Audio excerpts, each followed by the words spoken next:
Bago natin simulan ng part 4, muli po ako humihingi ng taos-pusong pasasalamat sa lahat ng sumusuporta sa ating YouTube channel, at welcome sa mga bagong subscriber, at ang nagtutuloy po ng ating kwento na ito ay ang aking bagong kapartner sa pag-e-edit. At sana'y pagpasyensyahan nyo na siya kung bakit ang bilis ng kanyang paggawa at hindi na niya masyado naayos ang video hinahabol kasi niya ang latest chapter kaya't asahan nyo na 2 hanggang 4 na chapter ang gagawin niya everyday. Sumakay si Strang sa kanyang balikat at tinanong kung ang kanyang laban ay ngayon. Mukhang excited si Luan at sinabi kay Strang na matagal na niyang hinihintay ang araw na iyon. Karaniwan, ang mga salamangkero ay umatake mula sa likuran, kaya may posibilidad na tamaan ang mga kasama sa kaguluhan. Ang layunin ng tunay na laban na pagsubok ay subukan ang mga kasanayan sa pamamahala ng panganib ng isang salamangkero, at ito ang pinakamahalagang pagsubok sa lahat. Nagpalabas ng fireball ang isang estudyante. Nagpanik ang mga kabalyero at sinabi sa kanya na huwag itutok sa kanila. Siya si Jason Damon at sinabi lang ng instructor na wala na siya. Nabigo si Jason. Naroon ang mga Folden Knights upang tumulong sa pagsubok at tiyakin ang kaligtasan ng estudyante at subukan ang kanilang synergy. Ang pagsubok ay tumatagal ng 10 araw, at bawat estudyante ay makakatanggap ng mga halimaw batay sa kanilang mga marka. Sa huling araw, may kabuuang 13 estudyanteng mataas ang marka.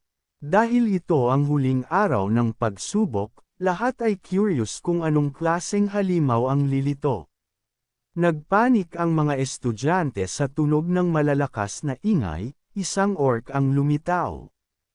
Ang mga orc ay namumuhay sa mga grupo sa buong kontinente. Sila ay mas malalaki kaysa sa mga tao at ang kanilang talino ay maihahambing din. Sila ay may marahas na kalikasan na nagiging sanhi ng madalas na digmaan sa mga tao. Isang natatakot na estudyante ang nagtatanong kung talagang okay ang pagsubok na ito. Isang estudyante ang nag-aalala na may mamamatay mula sa isang orc. Pinayuhan ng propesor na si H. Hayal sila na sila ay mga salamangkero, kaya't dapat laging manatiling makatwiran. Sinabi niya sa mga estudyante na isipin ito na tunay at ibigay ang kanilang makakaya. Charge ang orc sa kanila, at ang kanyang kamao ay tumama sa kalasag ng mga kabalyero. Ang salamangkero sa likuran ay bumuo ng ilang asul na bola at inilabas ito bilang yelo. Ngunit lumipat ang orc mula sa kanyang pwesto. Nagulat ang mga kabalyero at ang salamangkero nang makita ito sa itaas nila. Sinabi ni Professor H. Hail sa salamangkero na si M na umiwas. Nanginginig si M sa takot. Alam niyang kailangan niyang gumanti ngunit hindi gumagalaw ang kanyang katawan dahil sa takot. Gumamit si Professor H. Hail ng kanyang kakayahang prison tree. Lumitaw ang mga baging mula sa lupa at umikot ito sa orc upang hindi ito makagalaw. Sa kabutihang palad, nangyari ito. Bago pa man ito umabot kay M, inanunsyo ng instructor na si M. Gary Hill ay out na. May isang tumama sa kanyang sariling hita. Ito ay si Professor Elec at siya ay disappointed na muling nabigo si M. Ito ang nag-udyok kay Professor Elec na makialam sa pagsubok ni Luan. Tinanong niya ang dean kung itutuloy pa ba ang kasalukuyang pagsubok. Nalito ang dean sa ibig sabihin ni Professor Elec. Alam niyang malapit na ang turno ni Luan. Kinumpirma ni Professor Elec na siya rin ay nagbahagi na si Luan ang tanging estudyanteng nakakuha ng perpektong marka mula kay Kinram at ipinahayag niya na ang pagsusuri sa ibang mga estudyante sa parehong paraan kay Luan ay hindi patas. Umamin ang dean sa kanyang punto ngunit wala silang ibang halimaw na nakahanda. Ininform ni Professor Elry ang Dean na mayroon silang isa pa. Ikinwento niya na nang dalhin ng Folden Knights ang mga orc, nagdala rin sila ng isang ogre. Umamin si Professor Elry na ang paggamit ng ogre sa pagsubok ay napakadelikado, ngunit sinabi rin niya na kasama si Professor H. Hyle at ang mga knights, hindi maiiwasan ni Professor Elak ang kanyang pagkamausisa sa kung ano ang kayang gawin ni Luan. Di nagtagal, sa hallway ng akademya, naghihintay si Professor H. Hyle na dumaan si Luan. Tinawag siya ni Professor H. Hyle at kinilala ni Luan ang presensya ng propesor. May nais sabihin ang propesor sa kanya bago ang pagsubok. Nagbigay ng babala si Professor H. Hyle na siya ay susubukan ng mas mahirap kaysa sa iba. Ibinulgar ng propesor na umaasa ang akademya ng marami mula sa kanya dahil siya ay nakakuha ng perpektong marka mula kay Kingram. Dahil dito, may ilan na nagsasabing hindi patas na labanan ni Luan ang parehong halimaw tulad ng mga normal na estudyante. At dahil dito, ang kanyang pagsubok ay magiging mas mahirap kaysa sa iba. Tinanong ng ating MC ang propesor kung paano ito magiging mas mahirap. Ibinahagi ng propesor na siya ay makikipaglaban sa ibang halimaw, hindi orc. Ibinulgar ni Professor Heidel na siya ay makikipaglaban sa isang ogre. Nagulat sina Luan at Strang. Pagkatapos ay sinabi ni Strang na ang unang tunay na kalaban ni Luan ay isang ogre, ipinahayag niyang mukhang magiging masaya ito. Sa ibang setting, may isang halimaw na sinusubukang makawala mula sa mga tanikala, ito ay mukhang nakakatakot at umuungal ng malakas. Tinanong ni Jason ang kanyang kaklase kung ito ay isang orc captain. Sumagot ang estudyante na ito ay isang ogre.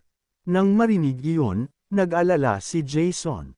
Isang kabalyero ang mahigpit na humawak sa kanyang espada habang iniisip na ang tanging dahilan kung bakit siya nagdala nito ay dahil inutusan siya.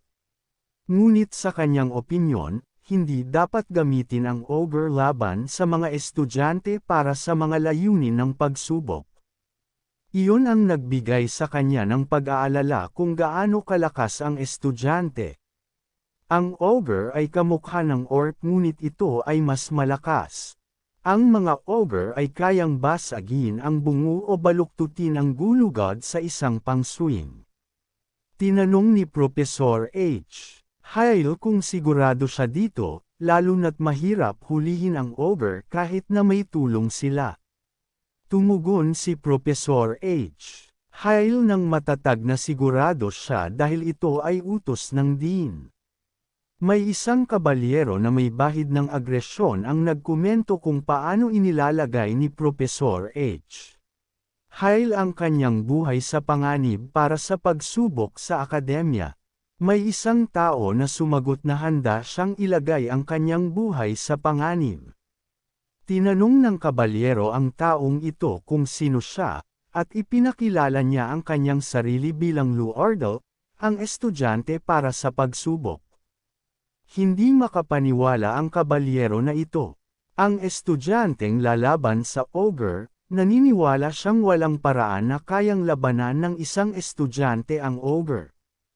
Naisip ng kabalyero kung paano nila ng propesor mapoprotektahan ang estudyanteng ito, ngunit tinanggihan siya nang dumaan si Luan sa kanya. Naguluhan siya kung saan papunta si Luan. Sinabi ng kabalyero kay Luan na mali ang daan na tinatahak nito at tinanong si Luan kung ano ang ginagawa niya. Sumagot si Luan na siya ay naghahanda para sa pagsubok. Sinabi ng kabalyero na siya ay nasa maling posisyon dahil dapat ay nasa likuran siya. Ipinahayag ni Luan na doon siya makikipaglaban. Naguluhan ang kabalyero sa determinadong ekspresyon. Sinabi ni Luan sa kabalyero na iba ang kanyang mga spell. Medyo naiinis ang kabalyero habang ipinaalam kay Luan na hindi nila siya mapoprotektahan kung nasa harapan siya. Pinapaalala niya kay Luan na hindi kasing dali ng orc ang halimaw. Sumagot si Luan na alam niya iyon. Nakakunot ang noo ng kabalyero nang tinanong si Luan kung bakit niya ginagawa iyon sa kanyang buhay. Inalis ni Luan ang kanyang jacket at sumagot sa kabalyero, "Desperado ako." Minamasid ng kabalyero si Luan habang siya ay nagpoposisyon. Inamin niya sa kanyang sarili na hindi siya nakakaramdam ng takot mula kay Luan, na nagbigay sa kanya ng pag-iisip na iba si Luan. Ininstruksyonan ni Professor H. Hyle si Luan na maghanda. Pagkatapos ay inanunsyo ng propesor ang pagsisimula ng pagsubok ni Luan. Ang ogre ay pinalaya mula sa kanyang mga tanikala at agad na nag-charge patungo sa mga tao. Ang mga kabalyero ay nakaposisyon sa harapan ni Luan at handa na ang kanilang mga kalasag, ngunit sa kanilang gulat, nag-charge si Luan pasulong. Nagsimula ng magpanik ang kabalyero. Sinubukan niyang pigilan si Luan at nagtanong kung ano ang plano ni Luan.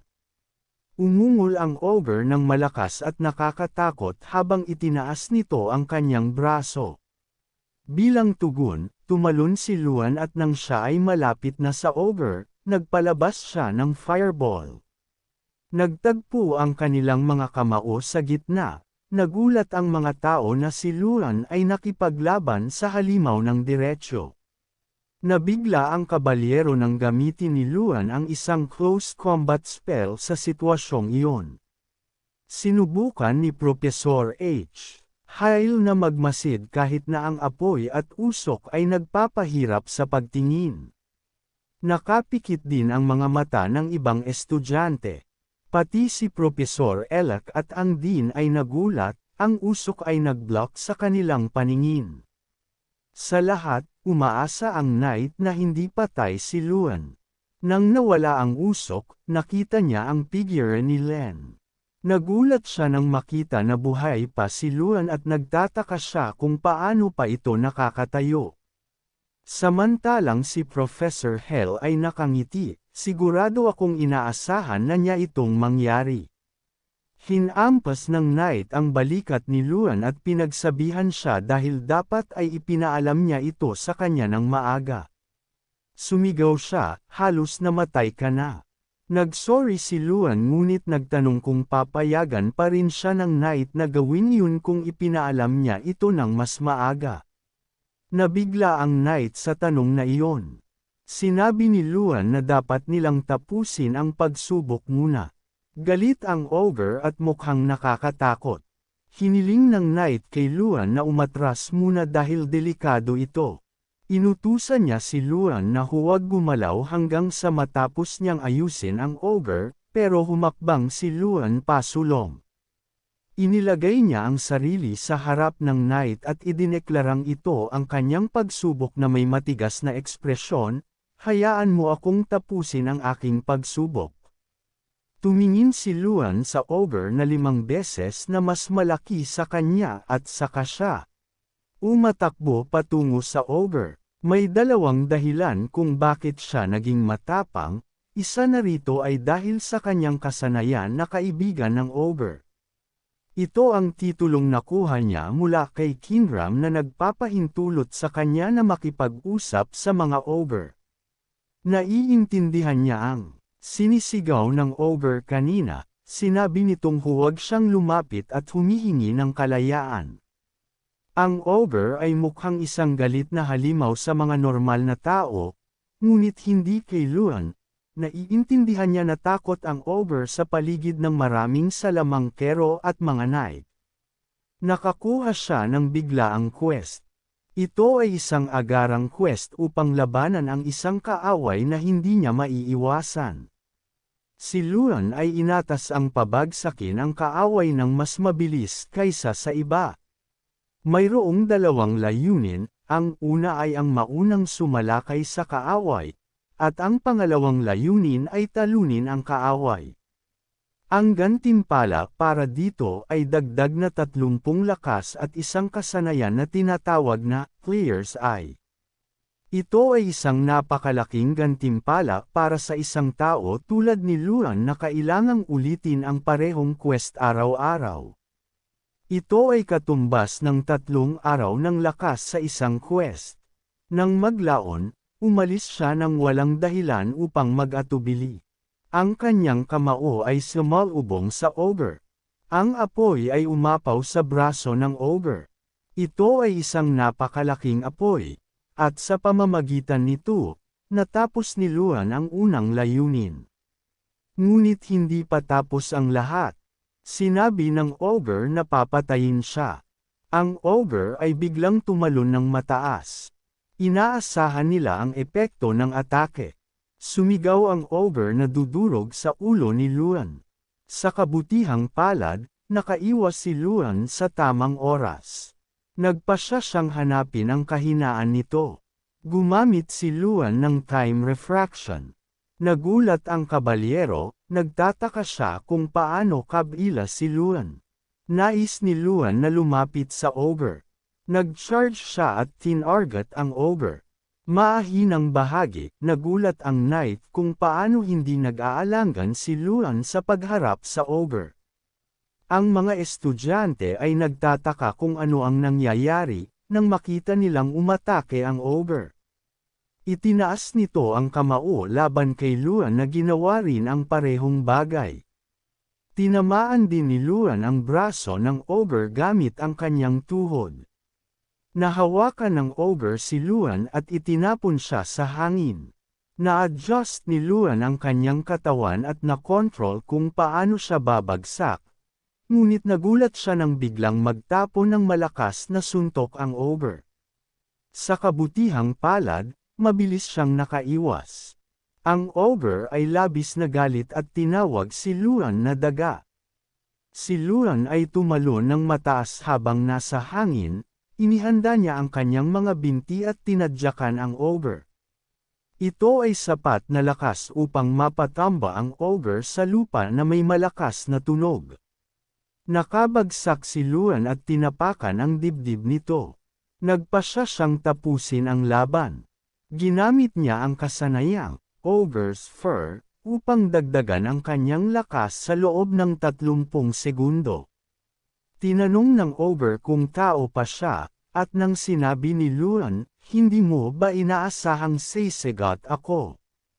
Nagulat ang ogre. Upang makumpirma, tinanong ng ogre si Len kung talagang naiintindihan niya ang sinasabi nito. Bilang sagot, kinumpirma ni Luan kung naiintindihan din ito ng ogre. Ito ay nagpagalit sa ogre, ngunit hindi pinabayaan ni Luan na makuha ito ng oras dahil ginamit niya ang explosion monab, direkta sa dibdib nito, at naipon ang galit ng ogre.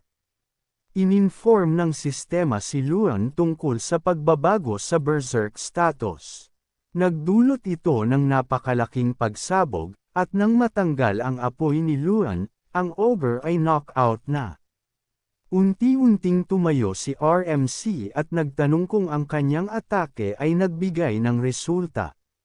Si Strang, sa kabilang banda, ay nagkomento na mas magaling si Luan kaysa sa inaasahan niya. Habang tinitingnan si Luan, hindi makapaniwala ang mga estudyante sa kanilang mga mata, kaya't pumalakpak sila at pinuri si Luan. Nagulat si Professor Elry na talagang nanalo si Luan, habang ang dean ay masaya. Sinuri ng mga knight ang katawan ng ogre at hindi makapaniwala na posible para kay Luan na talunin ang ogre ng mag-isa. Tinanong ng knight na nagalit kay Luan kanina kung kanino siya natuto ng spell at pisikal na kasanayan. Sumagot si Luan, na wala namang nagturo sa kanya. Nagduda ang knight na natutunan ni Luan iyon mag-isa, ngunit matatag si Luan sa kanyang sinabi. Pagkatapos, tinanong ni Luan si Professor Hell na ipahayag ang resulta ng kanyang pagsubok. Tahimik si Professor Hell ng matagal, At pagkatapos ay sinabi niyang sa totoo lang ay inisip niyang hindi kakayanin ni Luan. Ngunit hindi siya binigyan ni Luan ng pagkakataon na pigilin siya. Sinabi niya kay Luan na nalampasan nito ang kanyang mga inaasahan, at inannounce ng professor na siya ay pumasa. Lahat ay pumalakpak para kay Luan at may malaking ngiti si Luan sa kanyang mukha.